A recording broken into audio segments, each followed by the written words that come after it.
Hello दोस्तों, आप सभी का स्वागत है। आज हम एक महत्वपूर्ण विषय पर चर्चा करेंगे कि परीक्षा में जो कठिन प्रश्न आते हैं तो उसको हम एग्ज़ाम में कैसे हल करें। क्योंकि यह प्रश्न जो है हर स्टूडेंट के दिमाग में चलता रहता है कि इससे हम कैसे पार पा सकते हैं। इसके बारे में आज हम डिटेल में पढ़ाएंगे। इससे पहले हमने बीपीएससी की रणनीति पे चर्चा किया था, उसके बाद तुक्का कैसे लगा उस पर चर्चा किया था। अगर आपने मेरा उस वीडियो को नहीं देखा है तो उस वीडियो को मेरे प्लेलिस्ट में जाकर देख सकते हैं।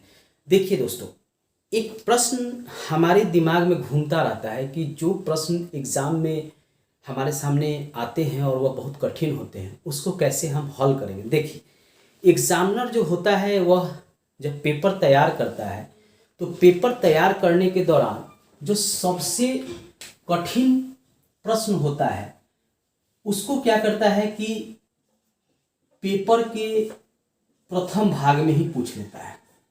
प्रथम भाग का यहाँ अर्थ है कि शुरुआत में ही वे प्रश्न मिलेंगे। जैसे 1 से अगर 150 का प्रश्न है या 1 से 100 प्रश्न है तो 1 से 20 प्रश्न जो होंगे, 1 से 20 प्रश्न, वह काफ़ी कठिन पूछे जाते हैं। और पहले प्रश्न को ही देखकर लड़के जो है वो क्या होते हैं, उनको लगता है कि अब जो है हम आगे के प्रश्नों को हल नहीं कर सकते हैं। मतलब नर्वस सिस्टम उनके ऊपर छाने लगता है, दिमाग के ऊपर।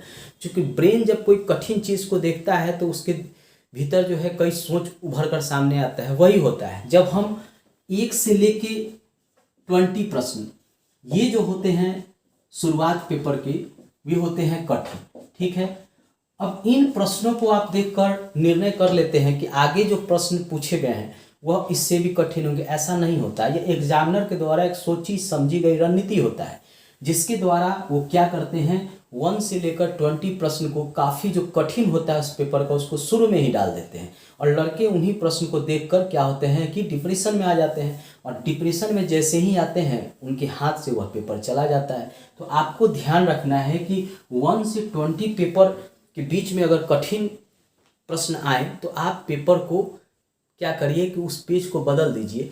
मतलब नेक्स्ट पेज पे चले जाइए। नेक्स्ट पेज अगर वह भी, उसमें भी प्रश्न कठिन है तो उसके बाद के पेज को खोलिए। उसके बाद आपको मिलेंगे आसान। ठीक है, आसान मिलेंगे। ठीक है, और आसान जब मिले तो आपको क्या करना है कि ऐसे प्रश्नों को जो आसान हो उनको पहले आपको हल करना है। और वो मिलेंगे 20 के बाद से लेकर 100 प्रश्न के बीच। ठीक है, हमने पिछले वीडियो में पढ़ाया था कि अगर SBCD सीरीज हो तो आपको ये पहले पेपर 3-4 साल का देख लेना है कि ट्रेंड क्या चल रहा है। सबसे ज़्यादा प्रश्न B वाले आंसर के साथ जा रहा है या C वाले आंसर के साथ जा रहा है, ये मैंने पिछले वीडियो में पढ़ाए थे। आज हम केवल कठिन प्रश्नों के बारे में ही चर्चा करेंगे। तो 20 से लेके 100 प्रश्न के बीच का जो प्रश्न होता है थोड़ा आसान होता है। उसमें आप क्या कीजिए कि जो सबसे आसान प्रश्न हो, एक बार आप पूरे पेपर को देख जाइए सरसरी निगाहें से। और पहले ही आप, क्या होता है ना कि लड़के 5 प्रश्न देखे और 2 सही किए और उसको भरने लगते हैं अपने जो आंसर शीट होता है। नहीं, ऐसा नहीं करना है। पहले आप अगर 150 प्रश्न है तो 1 से लेके 50 प्रश्न को देखिए। उसमें जो आसान प्रश्न है उसको आप पेपर में टिक लगा लीजिए और फिर जो आंसर शीट है उसमें आप गोला करना शुरू कीजिए। होता ये है कि जैसे ये आंसर शीट में 4 गोला होता है, ABCD। तो हम क्या करते हैं कि जब हड़बड़ाहट में क्या करते हैं, कभी कभी अगर आंसर इसका A सही है तो हम कभी कभी A भी रंग देते हैं और C भी रंग देते हैं। कभी कभी होता है कि A सही है तो हम C रंग देते हैं। ये कब होता है, जब हम हड़बड़ाहट में ऐसा काम करते हैं। तो ये एग्ज़ाम में आपके 5 से 10 प्रश्न इस तरह के गलत करवा देते हैं। तो हमको एक रणनीति के तहत चलना है कि सबसे पहले तो आप अगर 150 प्रश्न है तो 3 सेक्शन में बांटिए। 1 से लेकर 50 प्रश्न को पहले हल कीजिए, फिर उसमें जो आसान है उसको टिक लगाइए पेपर में ही, प्रश्न पेपर में, और उसके बाद आंसर शीट में गोला कीजिए। फिर उसके बाद 50 से जो 100 है उसको हल कीजिए। फिर उसमें जो आपने सही हल किया उसको पहले गोला कर लीजिए। फिर 100 से 150 के बीच में जो 50 प्रश्न है उसको आप पहले, जो उसमें आसान है उसको देखिए और फिर उसको हल कीजिए और फिर आप गोला कर लीजिए। और लास्ट में जो सबसे कठिन प्रश्न है, अब उसमें आप जो है तुक्का का सिस्टम का उपयोग कीजिए। अगर निगेटिव है तब तो बहुत कम ही तुक्का उपयोग कीजिए। अगर निगेटिव नहीं है तो या तो आप सी सभी में गोला लगा दीजिए या बी सभी में लगा दीजिए, या ये देखिए कि हाँ, अगर हम प्रश्न के 4 ऑप्शन है तो 2 को अगर छांटने में आप सक्षम हैं तो 2 में से आप देखिए कि कौन आपके हिसाब से सही हो सकता है, उसके हिसाब से लगाइए।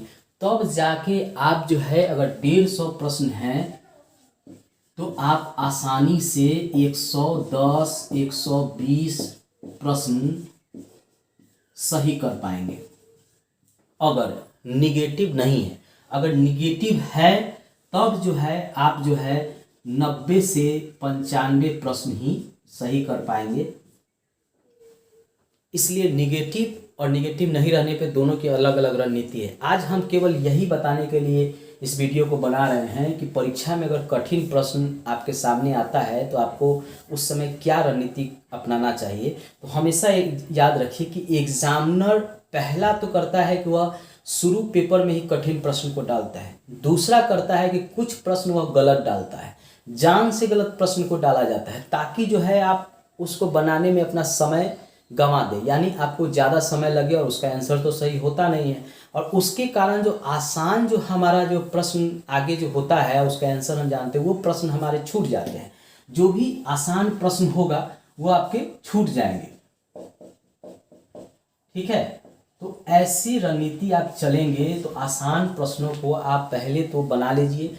1 से लेके अगर 150 का प्रश्न है, 150 का प्रश्न है तो उसमें 50-50 का सीरीज बनाइए और उसको एक बार सभी प्रश्नों को देख जाइए। जो आसान है उसको हल कीजिए और फिर गोला कर लीजिए। बाद में जो कठिन प्रश्न हैं उसको आप हल कीजिए। 2 कन्फ्यूजन कराता है, पहले तो पेपर टफ डालेगा प्रश्न शुरू में और उसके बाद कुछ गलत प्रश्न डाल देता है ताकि आप उसमें अपना समय बर्बाद कर लीजिए। तो ये 2 रणनीति है जिसके तहत आप जो है एग्जाम में अधिक से अधिक प्रश्नों को सही कर सकते हैं। आपको शुरू में अगर पेपर में कठिन प्रश्न मिले तुरंत पेपर जो है बदलिए, नेक्स्ट पेज पे जाइए, उसके बाद नेक्स्ट पेज पे जाइए और जो प्रश्न आपको 30 सेकंड में, 30 सेकंड से लेकर 1 मिनट के अंदर जो प्रश्न आपको समझ में नहीं आए, लगे कि इसका आंसर सही नहीं है, तुरंत उसको गोला कीजिए और निकल जाइए।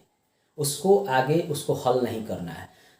आपको पहले जो है जो प्रश्न आता है उनको हल कीजिए और उसको आंसर शीट में गोला कर लीजिए। उसके बाद आप अगर समय बचे तो उन प्रश्नों पर विचार कीजिए। दोस्तों, एक छोटा सा ये जानकारी है, शायद आपको इससे फ़ायदा मिले। अगर आपको इससे जानकारी से फ़ायदा मिले तो मेरे चैनल को सब्सक्राइब कर लीजिए, लाइक कर लीजिए और शेयर कर लीजिएगा। धन्यवाद दोस्तों।